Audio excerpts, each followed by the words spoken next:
Hello everyone, आपका स्वागत है हमारे यूट्यूब चैनल मैथमेटिकल फंडाज में, जहाँ पे आपको मैथ से रिलेटेड यूजफुल इन्फॉर्मेशन देखने को मिलती है। तो अगर आप चैनल पर नए हैं तो चैनल को सब्सक्राइब करिए और बेल आइकन को प्रेस करिए ताकि आप किसी भी यूजफुल वीडियो को मिस ना कर सकें। तो स्टूडेंट, आज के इस वीडियो में हम LPP के MCQ का पार्ट 2 करने वाले हैं। तो स्टूडेंट, ये वीडियो आपके टर्म फर्स्ट के लिए बहुत ही इंपॉर्टेंट होने वाला है, तो इसलिए स्टूडेंट इस वीडियो में मेरे साथ बने रहिए और इस वीडियो को स्टार्टिंग से एंड तक पूरा देखिए। तो चलिए वीडियो स्टार्ट करते हैं। अब स्टूडेंट, हम चलते हैं LPP के फर्स्ट MCQ पे। फर्स्ट MCQ है the feasible region for an LPP is shown in the figure, और फिगर ये गिवन है आपको। Let capital Fx equal to 3x minus 4y be the objective function. तो maximum value of f is, और इसके हमें 4 option दिए हुए हैं। ऑप्शन ए है 0, ऑप्शन बी है 8, ऑप्शन सी है 12, ऑप्शन डी है -18। तो स्टूडेंट, हमें इस फर्स्ट क्वेश्चन में क्या गिवन है, ये capital Fx equal to 3x minus 4y, ये हमारा क्या है, ऑब्जेक्टिव फंक्शन है। अब हमें ये फिगर दिया हुआ है। अब इस फिगर की हेल्प से हमें इस ऑब्जेक्टिव फंक्शन f की मैक्सिमम वैल्यू को फाइंड आउट करना है। ठीक है स्टूडेंट। तो स्टूडेंट, सबसे पहले हम इस फिगर को समझते हैं। तो स्टूडेंट, किसी भी ऑब्जेक्टिव फंक्शन की मैक्सिमम वैल्यू हम तब तक फाइंड आउट नहीं कर सकते जब तक हमें फिजिबल रीजन ना पता हो। अब स्टूडेंट, सबसे पहले हम इस फिगर में फिजिबल रीजन को ढूंढेंगे। जब हमें फिजिबल रीजन मिलेगा तभी हमें ऑब्जेक्टिव फंक्शन की मैक्सिमम वैल्यू मिल पाएगी। तो अब स्टूडेंट, फिजिबल रीजन क्या होता है, जो कॉमन पोर्शन होता है। ठीक है स्टूडेंट। अब हमको ये 3 लाइन दी हुई है। फर्स्ट लाइन ये रही, सेकेंड लाइन ये है और थर्ड लाइन ये है। ठीक है स्टूडेंट। अब बात करते हैं फर्स्ट लाइन की। ये रही हमारी फर्स्ट लाइन। अब इसमें ये जो एरो शो कर रहा है, ये कर रहा है डाउन में। ठीक है स्टूडेंट।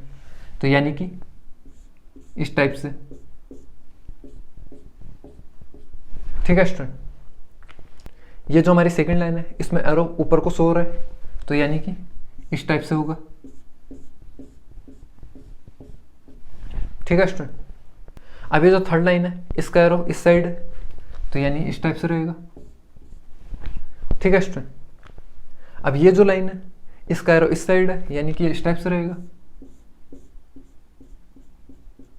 ठीक है स्टूडेंट। तो ये हो गया हमारा कॉमन पोर्शन। अब ये हो गया हमारा फिजिबल रीजन। ठीक है स्टूडेंट। अब ये नीचे से तो बाउंडेड है, बट ये ऊपर से बाउंडेड नहीं है, अनबाउंडेड है। ठीक है स्टूडेंट। अब स्टूडेंट, अगर हम इस पॉइंट को ए एज्यूम कर लेते हैं, तो ये पॉइंट हो जाएगा ए। ठीक है स्टूडेंट। जिसके कोऑर्डिनेट्स क्या होंगे, 0,0। ठीक है स्टूडेंट। अब स्टूडेंट, ये जो पॉइंट है 0,4, इसे मैं बी एज्यूम कर लेता हूँ, ये हो गया बी। ठीक है स्टूडेंट। अब ये पॉइंट है 12,6, इसे मैं सी एज्यूम कर लेता हूँ, तो ये पॉइंट हो गया हमारा सी। ठीक है स्टूडेंट। अब स्टूडेंट, ये हमारा कंप्लीट फिजिबल रीजन हो गया, जिसे मैंने शेडेड किया हुआ है। ठीक है स्टूडेंट। अब स्टूडेंट, इस फिजिबल रीजन के हमें 3 कॉर्नर पॉइंट्स मिल गए। फर्स्ट पॉइंट ए रहा ए 0,0, सेकेंड पॉइंट ए रहा बी 0,4, और थर्ड पॉइंट ए रहा सी 12,6।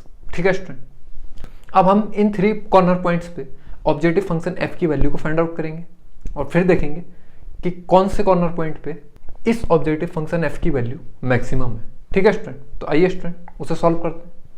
अब स्टूडेंट, उसके लिए हमें एक टेबल की जरूरत पड़ेगी। अब टेबल में इस साइड होगा कॉर्नर पॉइंट्स। ठीक है स्टूडेंट। और इस साइड हो जाएगा ऑब्जेक्टिव फंक्शन f, जो किसके इक्वल है, 3x माइनस 4y। ठीक है स्टूडेंट। अब स्टूडेंट, सबसे पहले हम चेक करेंगे कॉर्नर पॉइंट a के लिए। कॉर्नर पॉइंट a है जिसके कोऑर्डिनेट्स हैं 0,0, यानी x की वैल्यू है 0 और y की वैल्यू भी है 0। तो इस x और y की वैल्यू को हम इस ऑब्जेक्टिव फंक्शन f में पुट कर देंगे। तो यहाँ से f की वैल्यू क्या आ जाएगी, 3 इंटू 0 माइनस 4 इंटू 0, यानी कि 0 माइनस 0। तो क्या आ जाएगी f की वैल्यू, 0। ठीक है स्टूडेंट। अब स्टूडेंट, हम चेक करते हैं पॉइंट b पे। अब कॉर्नर पॉइंट b है रहा, जिसके कोऑर्डिनेट क्या है, 0,4। तो इसको हम यहाँ पे लिख लेंगे b 0,4। ठीक है स्टूडेंट। यानी x की वैल्यू क्या है, 0, y की वैल्यू है 4। तो इस x और y की वैल्यू को हम इस ऑब्जेक्टिव फंक्शन f में पुट कर देंगे। तो f की वैल्यू क्या आ जाएगी, यहाँ से हो जाएगा 3 इंटू 0 माइनस 4 इंटू 4, यानी कि 0 माइनस 16। तो f की वैल्यू कितनी आ जाएगी, -16। ठीक है स्टूडेंट। अब हम चेक करते हैं कॉर्नर पॉइंट c के लिए। तो कॉर्नर पॉइंट c है रहा, जिसके कोऑर्डिनेट क्या है, 12,6। तो इसको हम यहाँ पे लिख लेते हैं c 12,6। ठीक है स्टूडेंट। तो स्टूडेंट, इस कॉर्नर पॉइंट c में x कोऑर्डिनेट की वैल्यू क्या है, 12, और y कोऑर्डिनेट की वैल्यू क्या है, 6। तो इस x और y की वैल्यू को हम इस ऑब्जेक्टिव फंक्शन f में पुट कर देते हैं। तो f की वैल्यू क्या आ जाएगी, यहाँ से हो जाएगा 3 × 12 यानी कि 36 माइनस ये क्या हो जाएगा 4 × 6 यानी कि 24। ठीक है स्टूडेंट। अब स्टूडेंट अगर हम इसे सिंप्लीफाई करें कि 36 माइनस 24 तो ये कितना आ जाएगा 12। ठीक है स्टूडेंट। अब स्टूडेंट ये हमारी टेबल कंप्लीट हो चुकी है। इस टेबल की हेल्प से हम इस फर्स्ट क्वेश्चन को सॉल्व करेंगे। अब स्टूडेंट हमसे फर्स्ट क्वेश्चन में क्या पूछा है, maximum value of F is. अब स्टूडेंट अगर आप इस टेबल को ध्यान से देखें तो इसमें एफ की कौन कौन सी वैल्यू आ रही है, यहाँ पे आ रही 0, यहाँ आ रही -16, यहाँ आ रही 12। अब हमसे एफ की मैक्सिमम वैल्यू पूछिए। तो स्टूडेंट एफ की मैक्सिमम वैल्यू कहाँ पे, कॉर्नर पॉइंट सी पे कितनी है 12। तो यानी कि ये क्या हो गई मैक्सिमम वैल्यू। ठीक है स्टूडेंट। तो स्टूडेंट ये हो गया हमारे फर्स्ट क्वेश्चन का फाइनल आंसर। अब चलते हैं हम अपने फर्स्ट क्वेश्चन के ऑप्शन पे और देखते हैं कौन सा ऑप्शन हमारे इस फाइनल आंसर से मैच हो रहा है। तो स्टूडेंट अगर हम फर्स्ट क्वेश्चन के ऑप्शंस को देखें तो ऑप्शन सी 12 हमारे इस फाइनल आंसर से मैच हो रहा है, यानी कि इस फर्स्ट क्वेश्चन का ऑप्शन सी करेक्ट हो जाएगा। ठीक है स्टूडेंट। अब स्टूडेंट इस फर्स्ट क्वेश्चन में आपसे खाली मैक्सिमम वैल्यू पूछी थी एफ की। अब स्टूडेंट एग्जामिनर आपसे इसी सेम क्वेश्चन में एफ की मैक्सिमम वैल्यू कौन से कॉर्नर पॉइंट पे होगी ये भी पूछ सकता है। तो कौन से कॉर्नर पॉइंट पे होगी, पॉइंट सी पे होगी, जिसके कोऑर्डिनेट क्या है 12,6। ठीक है स्टूडेंट। अब चलते हैं हम अपने सेकंड क्वेश्चन पे। सेकंड क्वेश्चन है रिफर टू 1, यानी कि हमें इसी डायग्राम को ध्यान में रखना है। Minimum value of F is.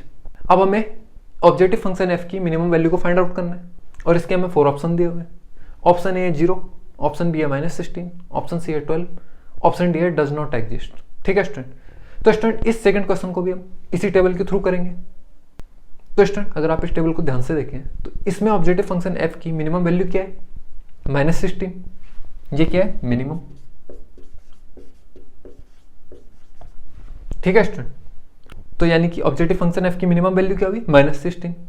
तो स्टूडेंट ये हो गया हमारे इस सेकंड क्वेश्चन का फाइनल आंसर। अब चलते हैं हम अपने सेकंड क्वेश्चन पे और देखते हैं कौन सा ऑप्शन हमारे इस फाइनल आंसर से मैच हो रहा है। तो स्टूडेंट अगर हम सेकंड क्वेश्चन के ऑप्शंस को देखें तो ऑप्शन बी -16 हमारे इस फाइनल आंसर से मैच हो रहा है। तो यानी कि इस सेकंड क्वेश्चन का ऑप्शन बी करेक्ट हो जाएगा। ठीक है स्टूडेंट। और स्टूडेंट एग्जामिनर आपसे ये भी पूछ सकता है कि इस ऑब्जेक्टिव फंक्शन एफ की जो मिनिमम वैल्यू आई है वो कौन से कॉर्नर पॉइंट पे आई है। तो वो कॉर्नर पॉइंट बी पे आई है, जिसके कोऑर्डिनेट्स क्या है 0,4। ठीक है स्टूडेंट। तो देखा स्टूडेंट आपने इस टेबल के थ्रू हमारे ये 2 क्वेश्चन सॉल्व हो गए। ठीक है स्टूडेंट। अब चलते हैं हम अपने थर्ड क्वेश्चन पे। थर्ड क्वेश्चन क्या है, objective function of a LPP is. और इसके हमें 4 ऑप्शन दिए हुए हैं। Option A a constants, option B है a function to be optimised, option C है a relation between the variables, option D है नन ऑफ दिस। ठीक है स्टूडेंट। अब स्टूडेंट बात हो रही है ऑब्जेक्टिव फंक्शन की। तो स्टूडेंट जो ऑब्जेक्टिव फंक्शन होता है उसे हमें ऑप्टिमाइज करना होता है, जिससे हमें ऑब्जेक्टिव फंक्शन की वैल्यू मैक्सिमम मिले या मिनिमम मिले। ठीक है स्टूडेंट। और स्टूडेंट इस थर्ड क्वेश्चन को आप इस फर्स्ट क्वेश्चन से भी समझ सकते हो। तो यहाँ पे ऑब्जेक्टिव फंक्शन क्या था एफ एक्स, जो इक्वल था 3x - 4y के, और हमें इस ऑब्जेक्टिव फंक्शन एफ एक्स की मैक्सिमम वैल्यू को फाइंड आउट करना था। और सेकंड क्वेश्चन में इसी ऑब्जेक्टिव फंक्शन एफ एक्स की मिनिमम वैल्यू को फाइंड आउट करना था। तो यानी कहने का मतलब क्या है कि हमें इस ऑब्जेक्टिव फंक्शन को ऑप्टिमाइज करना होता है। ठीक है स्टूडेंट। अगर हमें मैक्सिमम वैल्यू पूछी है तो हम मैक्सिमम वैल्यू फाइंड आउट करते हैं, और अगर हमसे मिनिमम वैल्यू पूछी है तो हम मिनिमम वैल्यू फाइंड आउट करते हैं। ठीक है स्टूडेंट। तो स्टूडेंट इस थर्ड क्वेश्चन का हमारा ऑप्शन बी करेक्ट हो जाएगा। ठीक है स्टूडेंट। तो आई होप आपको ये थर्ड क्वेश्चन क्लियर हो गया होगा। अब चलते हैं हम अपने फोर्थ क्वेश्चन पे। फोर्थ क्वेश्चन है the optimal value of the objective function is attained at the points. यानी कि जो ऑब्जेक्टिव फंक्शन की ऑप्टिमल वैल्यू है वो कौन से पॉइंट्स पे अटेन करती है। और इसके में 4 ऑप्शन दिए हुए हैं।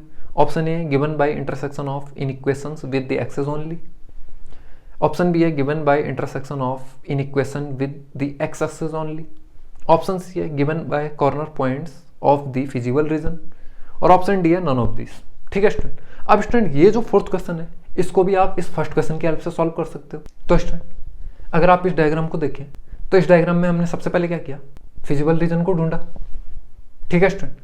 और फिर हमने क्या किया, इस फिजिबल रीजन को देख के कॉर्नर पॉइंट को डिसाइड किया जो हमें मिले point A, point B and point C. अब फिर हमने क्या किया, ऑब्जेक्टिव फंक्शन एफ की वैल्यू को मैक्सिमम या मिनिमम फाइंड आउट किया। तो स्टूडेंट कहने का मतलब क्या है कि जो ऑब्जेक्टिव फंक्शन की ऑप्टिमम वैल्यू होगी वो उसके कॉर्नर पॉइंट्स पे होगी। ठीक है स्टूडेंट। और आपने इस टेबल में देखा भी कि हमने इस ऑब्जेक्टिव फंक्शन एफ की वैल्यू को कॉर्नर पॉइंट्स पे चेक किया और कॉर्नर पॉइंट से ही हमने डिसाइड किया कि इस ऑब्जेक्टिव फंक्शन एफ की वैल्यू कौन से कॉर्नर पॉइंट पे मिनिमम होगी या मैक्सिमम होगी। ठीक है स्टूडेंट। तो इसलिए स्टूडेंट इस फोर्थ क्वेश्चन का ऑप्शन सी करेक्ट हो जाएगा। ठीक है स्टूडेंट, जो कि है given by corner points of the feasible region.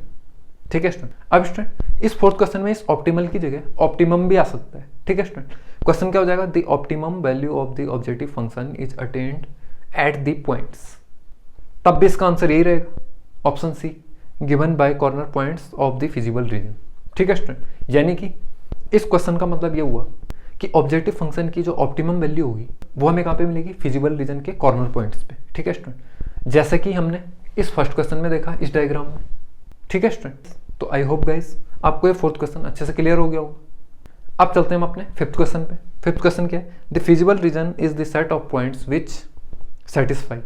और इसके हमें 4 ऑप्शन दिए हुए हैं। ऑप्शन ए है the objective function, option B है all the given constraints, option C है some of the given constraints, option D है ओनली वन कंस्ट्रेंट। ठीक है स्टूडेंट। इस फिफ्थ क्वेश्चन का ऑप्शन बी करेक्ट हो जाएगा। ठीक है स्टूडेंट, जो कि क्या है, ऑल द गिवन कंस्ट्रेंट्स। तो यानी स्टूडेंट कहने का मतलब क्या है कि जो फिजिबल रीजन का सेट होता है पॉइंट्स का वो सेटिस्फाई करता है ऑल द गिवन कंस्ट्रेंट्स को।